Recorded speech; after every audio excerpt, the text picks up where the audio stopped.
Hello दोस्तों, सबसे पहले आप सबको पूनम पहाड़ी का प्यार भरा नमस्ते और छोटों को ढेर सारा प्यार। मैं आ चुकी हूँ घर फिर से।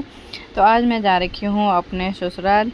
तो थोड़ा सा क्लिप जिस दिन मैं आई थी उस दिन की है। तो वो है चोपता से पीछे जो गांव है बाउए गांव, वहाँ का वीडियो है। तो अभी मैं अपने ससुराल आ चुकी हूँ।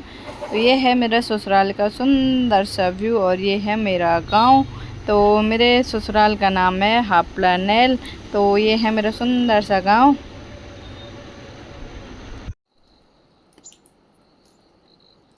मैं इस बार ज़्यादा ब्लॉग नहीं बना पाई। ये है मेरे जाने के टाइम की, मतलब हम सब भाई बहन जा रहे थे उस टाइम की वीडियो है। तो मेरी मम्मी हम पे मिठाई लगा रही थी, मतलब टीका लगा रही थी। हमारे यहाँ जाते टाइम शुभ माना जाता है, टीका लगाया जाता है। मैं अपने माँ को बोल रही थी मुझे पैसे ज़्यादा देना। ये मेरे दोनों भाई हैं और ये है मेरी भतीजी। तो हम स्पेशल अपने भतीजी के बर्थडे के लिए आ रखे थे, पर उस दिन बहुत ज़्यादा बारिश आ रही थी तो मैं ब्लॉग नहीं बना पाई। तो अब हमारी जाने की तैयारी हो गई है। आगे से मेरे दीदी लोग, सासू जी लोग और मेरी ताई लोग सब जा रहे हैं। तो मेरी भाभी को देखो, मैं अपने भाभी को बोल रही थी तुम नेपाली जैसी लग रही है। तो हम ऐसे ही चिढ़ा रहे थे। तो सच में दोस्तों, जो सुकून अपने पहाड़ में है वो कहीं भी नहीं है। और सबसे बुरा लगता है अपने घर से जाने के टाइम पे। तो अभी हम जाने बैठ गए थे। पता नहीं दोस्तों, जब से मैंने पोखरी छोड़ा है तब से मुझे अपने घर से दूर जाने में बहुत रोना आता है। पता नहीं क्यों। पहले तो मैं अपना झूला पकड़ती थी, उड़ती थी, जाती थी, आती थी। इस बार पता नहीं मुझे अब इतना रोना क्यों आता है। बहुत ज़्यादा याद आती है सबकी। और मेरी ताई लोग भी सब इमोशनल हो गए थे, सासू जी भी इमोशनल हो गए थे।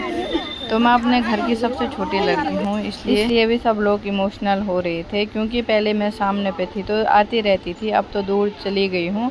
फिर भी मैं एक महीने में इस बार आई हूँ। ये है मेरी भतीजी। तो इसकी सबसे ज़्यादा याद आती है मुझे। मेरी माँ को भी बहुत ज़्यादा रोना आता है। मेरी माँ बोलती है कि मेरे फ़ोन में मैसेज आता है तो मैंने उस पर आवाज़ लगा रखी। मेरी माँ बोल रही कि अब मुझे हर दिन वही सुनाई देगा, तेरे फ़ोन की आवाज़ ही सुनाई देगी। तो पता नहीं दोस्तों, अपना घर छोड़ना बहुत मुश्किल हो जाता है। हमारे भले ही आज शादी हो गई है, पर पता नहीं अपना घर तो अपना ही होता है। तो मेरे पापा भी आ रखे थे हमें छोड़ने। तो क्या बोलें, बहुत ज़्यादा दुख हो रहा है। तो यहाँ पे मेरे भाई लोग सामान रख रहे हैं और ये मेरी भतीजी है। इसको छोड़ने का मन तो बिल्कुल भी नहीं करता है, पता नहीं क्यों। एक तो ये है ही इतनी प्यारी है, क्या बोल सकते हैं।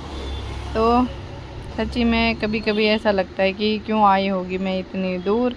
पर क्या करें, कुछ पाने के लिए कुछ खोना पड़ता है, ज़िंदगी ऐसी में चलती है। तो चलते हैं दोस्तों फिर से अपने शहर की ओर।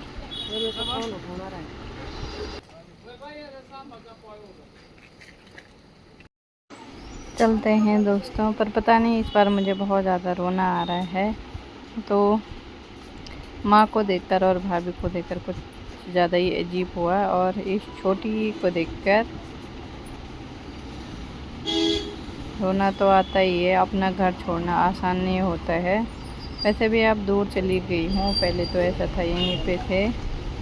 चलते हैं दोस्तों, बाय बाय। जय देवभूमि उत्तराखंड। ख्याल रखना आप जब अपना, और स्वस्थ रहना, मस्त रहना। Bye bye, tata. जय देवभूमि उत्तराखंड।